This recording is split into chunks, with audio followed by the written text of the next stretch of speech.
Yang berpahala dari Quran itu apa?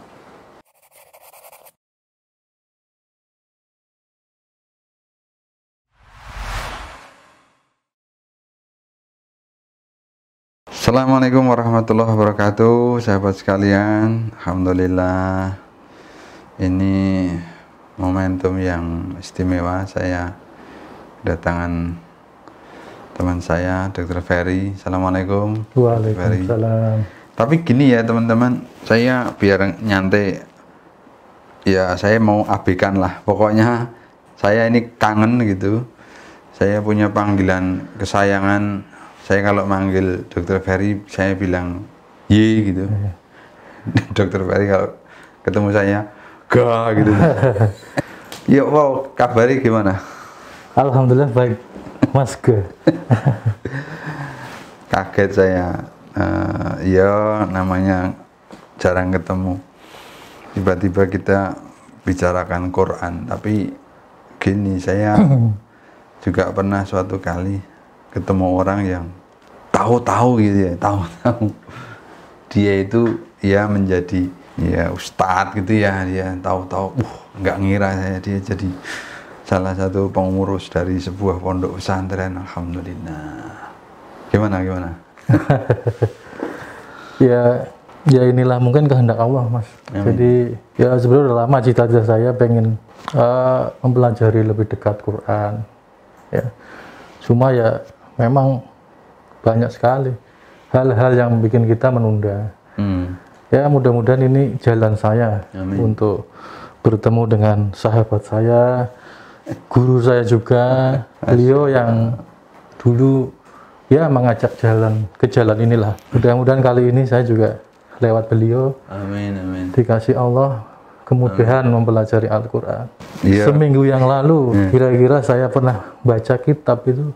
Di situ ulama menafsirkan bahwa Al-Quran diturunkan dalam bahasa Arab justru untuk memudahkan kita mempelajarinya. Ini Pak Sagiran. Jadi saya di usia segini, mudah-mudahan ya ini jadi motivasi lah saya untuk bisa menghafalkan Quran atau lebih dekat dengan Quran. Saya pikir begitu, Mas. Oke. Salah satu yang saya pelajari itu memang bahasa Arab ya. Hanya bahasa Arab. Dari sisi kosakata itu paling banyak. Itu hanya bahasa Arab. Terus mungkin kalau pernah dengar istilah nahwu dan sorof ya kan. Ketika bahasa-bahasa lain itu pembentukan suatu kata itu begitu sulitnya, bahkan istilah baru gitu, untuk sebuah nama atau sebuah urusan. Tapi bahasa Arab itu selalu ada. Bahkan ketika pesawat terbang belum ditemukan, bahasa Arabnya sudah ada. Masya Allah. Ya, Toyarah misalnya gitu. Nah, dengan ilmu nahwu dan sorof, satu kata dasar bahasa Arab kan bisa berubah jadi 124 kata. Itu kan nggak ada bahasa lain. Jadi ya benar itu tadi. Betul benar. Ya itulah kemukjizatan agama ini, Islam, bahwa kitab sucinya itu orisinil sejak pertama turun hingga akhir zaman. Itu janji Allah itu. Nggak mungkin ada kitab suci suatu agama katakanlah yang betul-betul itu dari Sang Pencipta terpelihara sebegitunya seperti Quran. Jutaan orang bisa ngapal gimana? Apa di luar kepala? Itu kan nggak mungkin suatu peristiwa yang kebetulan. Pokoknya ya teman-teman tahulah istilah kebetulan, by chance atau apa bahasa ilmiahnya. Apa? Kebetulan apa? Ya pokoknya sesuatu yang nggak dirancang yang begitu saja. Itu nggak mungkin terjadi gitu. Contoh yang juga kita akan mengatakan wow bahasa sekarang itu ya tentang kiblat, arah kiblat. Mana ada sudah, nggak ada umat yang akan bisa menyamai Islam, itu nggak ada. Dia sholat menghadap ke satu titik di muka bumi, dimanapun. Terus ucapannya sama, ya enggak? Iya. Doanya sama, gerakannya sama, semuanya sama, enggak ada. Dan dalam satu waktu bisa membuat kerumunan ya, kerumunan dalam arti sholat berjamaah. Dengan jumlah yang begitu besar dan itu terjadi setiap hari, setiap saat. Ya, kecuali qadarullah saat ini terjadi pandemi.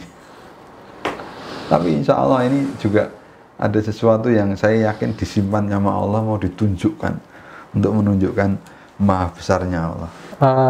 Mungkin begini Mas. Jadi ya kita lihat kan Al-Quran ini sebenarnya banyak sekali yang menghafalkan. Cuma yang kelihatan di kita bangsa non-Arab itu yang menghafal itu kebanyakan anak-anak kecil, anak-anak muda. Sedangkan kita itu yang sudah usia di atas dewasa, kegiatannya banyak, itu banyak sekali. Istilahnya hambatan-hambatan, istilahnya. Ini apa godaan setan atau gimana? Mungkin ada trik-trik khusus mungkin ya dari Mas Sagiran. Yang pertama konsep dulu deh.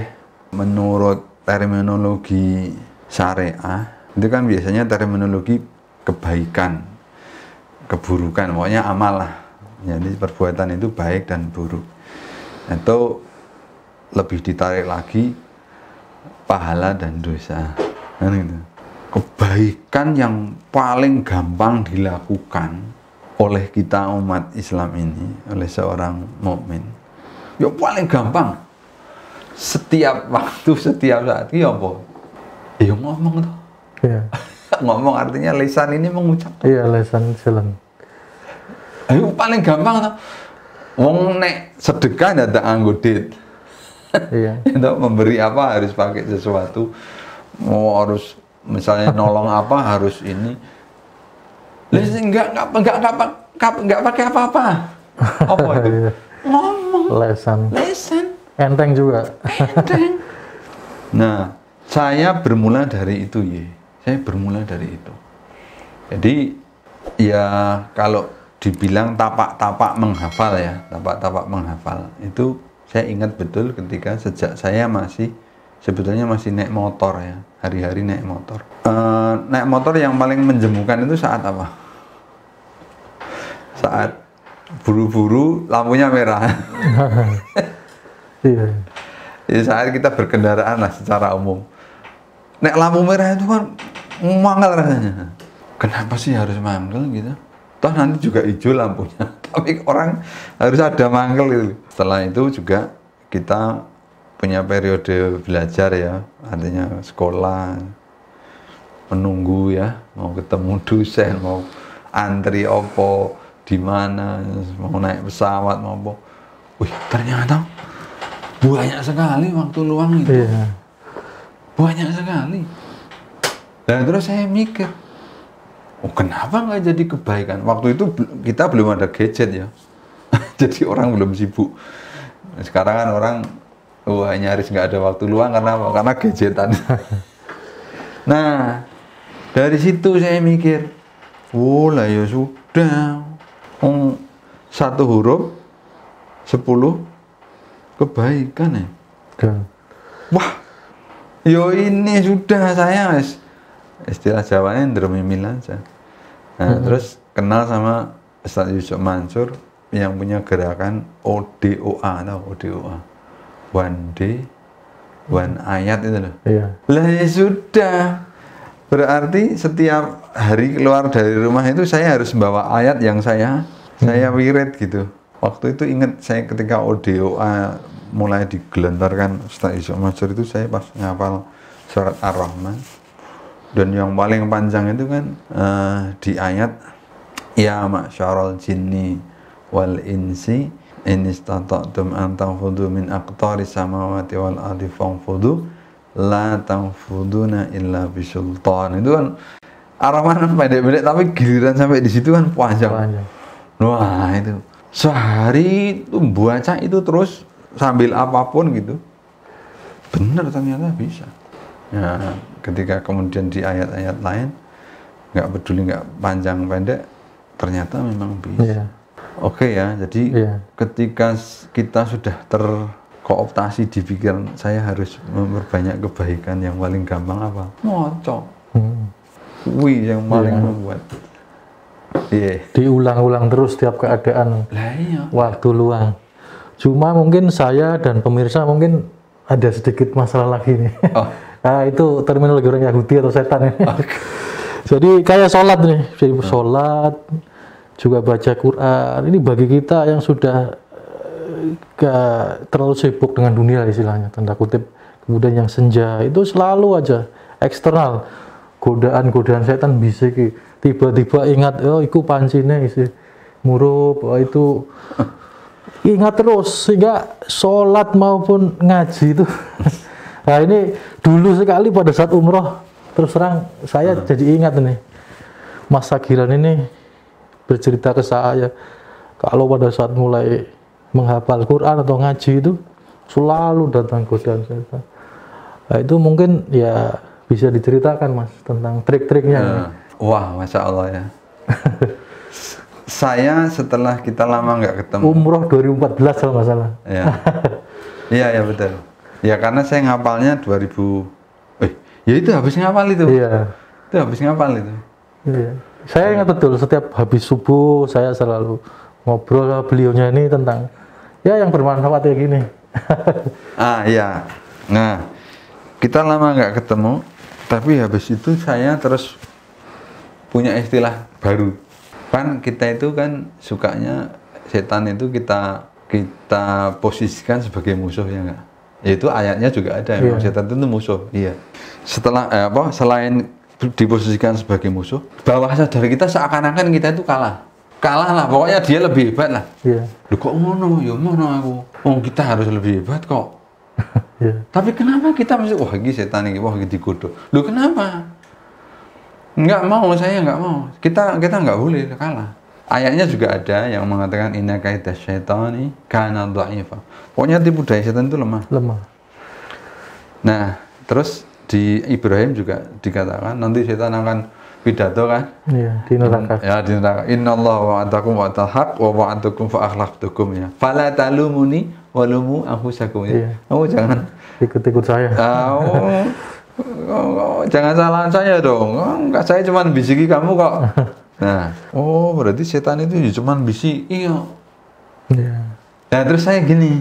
Saya sering ngomong, nggak ada orang, nggak ada siapa. Ayo setan, goda ya terus, biar saya dapat lebih banyak kebaikan. Nah ini, saya coba mempraktekkan dan alhamdulillah bisa berhasil.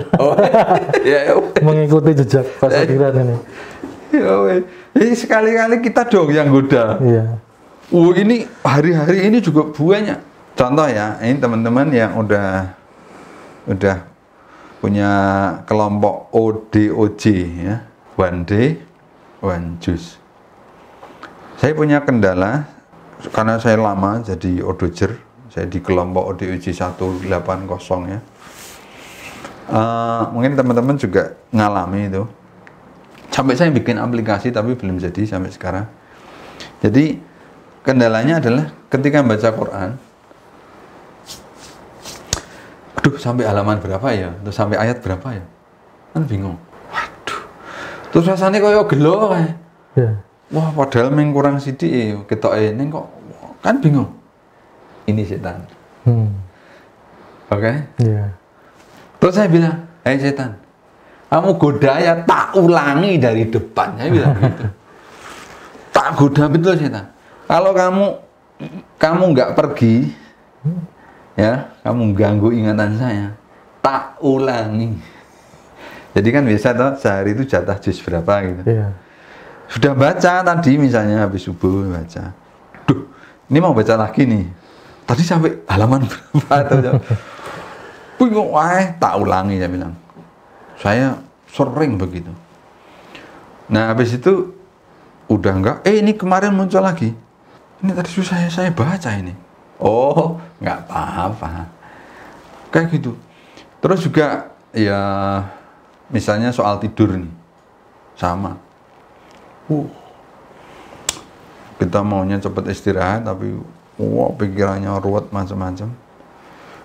Setan ini. udah kita berwudu, kita rebah, baca doa, habis itu mau wirid aja hafalan.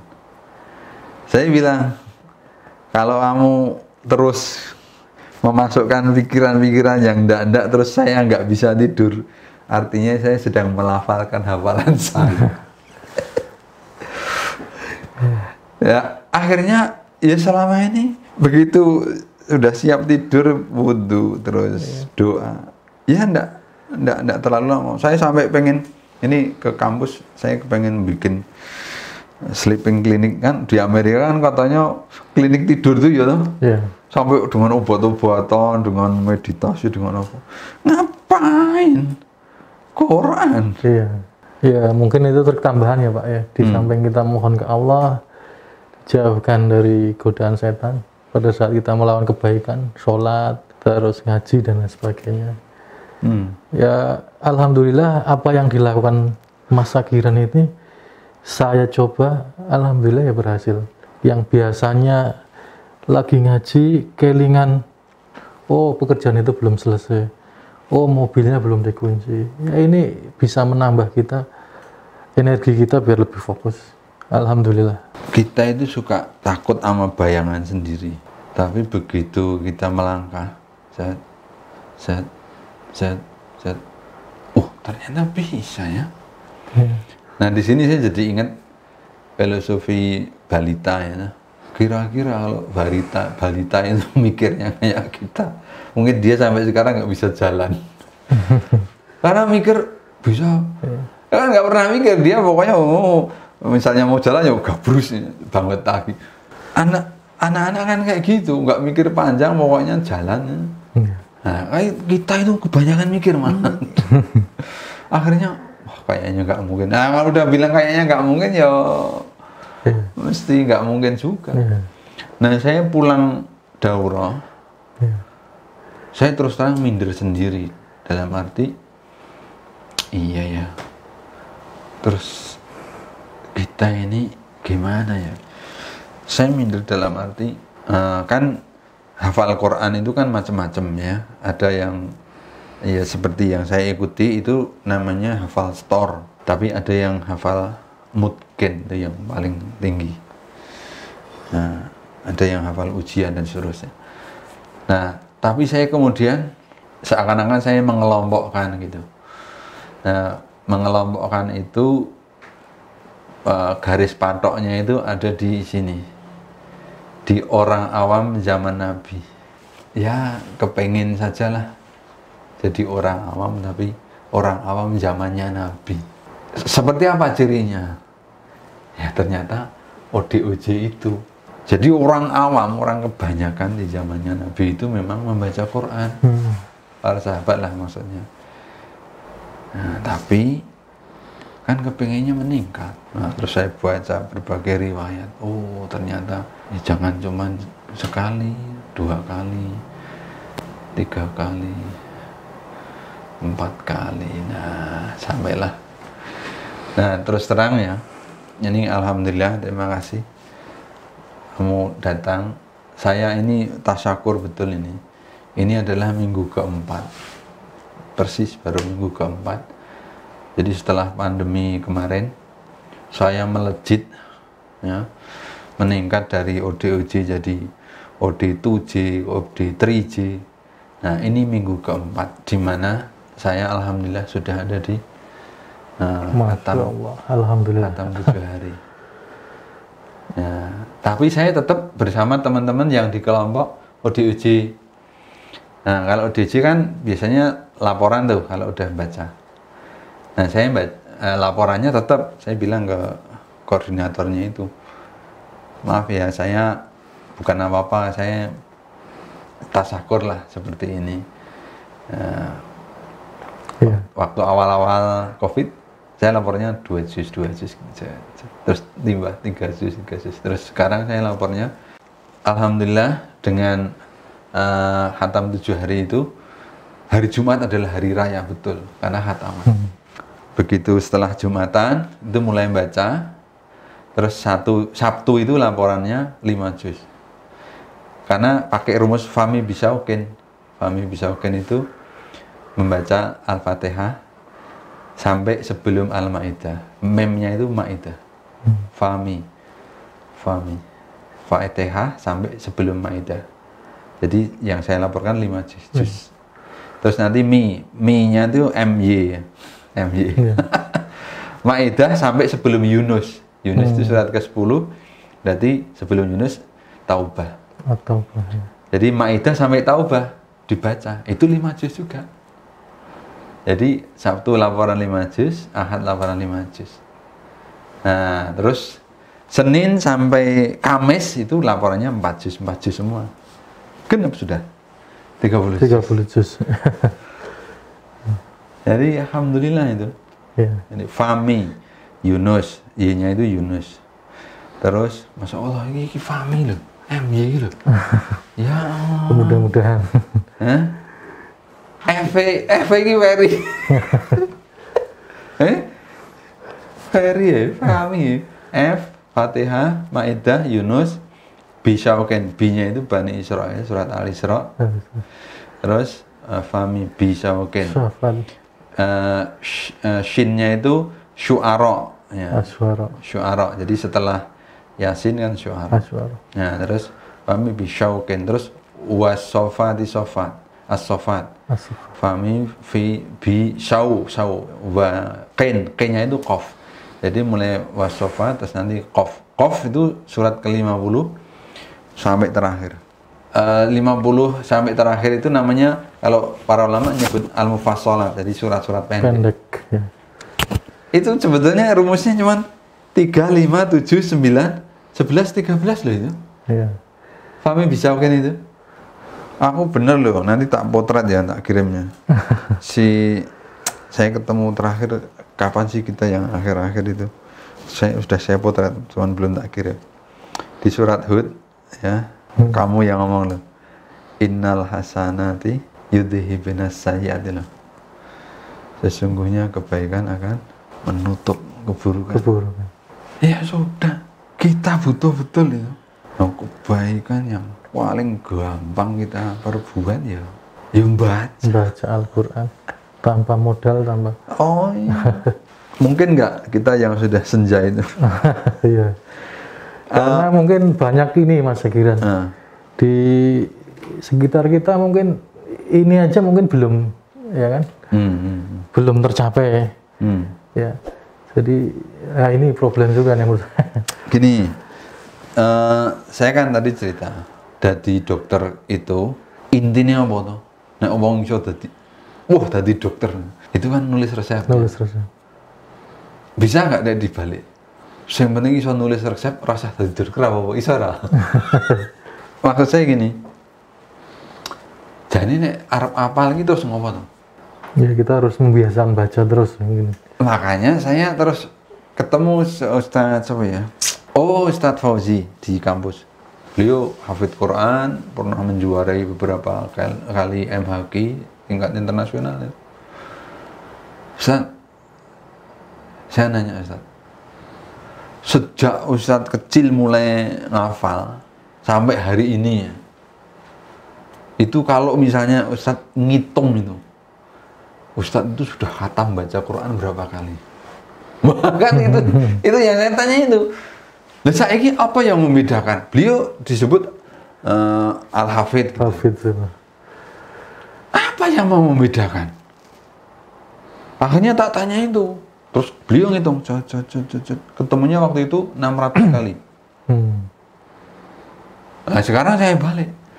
Saya, ya, atau siapapun, boleh nggak usah disebut hafid, neng baca 600 kali khatam. Bisa nggak? Bisa. Saya yakin di hadapan Allah sama. Lawang membacanya, amalannya. Ngomongkannya ini loh, lisan. Pahalanya kan di situ. Bukan di hafid, bukan di gelarnya, bukan di. Saya sejak itu, yes ini. Terus tak hitung ya. Bicaranya supaya aku bisa membaca khatam 600 kali. ketemu itulah. Kalau orang klik dengan omongan saya kayak gini, dia harus segera mulai ini. Betul nggak? Betul. Oh, wes. Nah, sekarang kamu hitung, wes, jatah umur. Terus jatah umur. Nek sehari 1 juz kira-kira nyampe nggak 600 kali? Ngono bae. Iya. Saya sudah ngitung itu. Ya Allah, saya sudah ngitung ya Allah. Jadi nggak perlu kaku ya Mas Agiran ya? Nggak usah kaku. Kadang kekakuan ini yang dihambatan juga mungkin. Iya. Terus ngopo loh. Nah, makanya orang-orang yang tergerak untuk ngafal, oke. Tapi saya betul-betul berpesan. Nek misalnya kamu itu terus hafal, wes, oke lah hafal. Terus ngopo? Tak tanya terus ngopo. Karena saya takut. Ini maaf ya, kita udah umur kayak gini. Iya. Suatu kali kita datang ke pesta ya pernikahan entah apa, kan biasa orang-orang tua spontanitas tembang kenangan ya. Iya. Yo biasa lah, terus nyanyi misalnya nyanyi apa lah nyanyi siapa gitu yang cosplay apa wah ditepui terus kamu hebat ya. Walah biasa enggak. Kamu kok masih hafal sih lagu itu? Nah, ini. Sekarang, cek. Orang itu nyanyi, terus temennya ngomentari, hebat. Kenapa? Kok masih hafal? Terus ditanya lagi, kamu terakhir nyanyi itu kapan? Wow, udah lama, kita nggak pernah gini-gini. Cek. Quran. Misalnya nih, saya hafal Al-Baqarah misalnya, terus 3 tahun nggak baca, terus baca masih hafal, itu maunya? Percuma gitu. Ya tidak. Makanya filosofi ngapal harus dipikir. Jangan sampai, wah saya pengen hafal Quran, ya terus ngopong. Jangan seperti yang nyanyi tadi. Wah boh yo, wis ora tau nyanyi nih kok isih. Wah. Loh, bukan. Oke. Iya. Makanya saya kadang-kadang ya ke santri-santri juga. Terutama Ustaz, saya kok susah ya. Kan biasanya kalau pas sesi menghafal kan nunggu setoran. Iya. Kamu mau gak setor? Susah Ustaz. Sini. Pokoknya setor. Bukan. Iya. Lah, kadang pikiran kita susah ngapal. Udah gitu, masih kebebanan. Nanti udah setor, besok udah lupa. Iya, seringnya gitu. Ini sebetulnya ini yang maksud saya, ini yang ditebarkan oleh setan juga. Iya. Jangan. Buang itu. Makanya, metode Ruhama yang kita bikin, saya bilang begini. Kamu itu setor itu 1 kali, tapi selebihnya adalah murojaah. Jangan lagi ada istilah kok ngapal susah, kok kalau sudah hafal gampang lupa. Enggak. Karena tujuan kita apa? Tadi yang pertanyaan saya, berapa kali khatam? 600. Rupanya ketika seseorang bisa setor, itu sekurang-kurangnya dia udah membaca 20 kali. Makanya kalau orang bikin program hafalan Quran dan dia selesai, insya Allah dia sudah boleh dibilang lebih dari 20 kali kata. Ngono wae. Jadi nggak usah mikir setelah itu, dalam arti nggak usah mikir, wes saiki gak dikejar ini, naik. Sudah. Wong kita bukan menghafal untuk koyo apa namanya? Musabaqah ya. Iya. Bukan.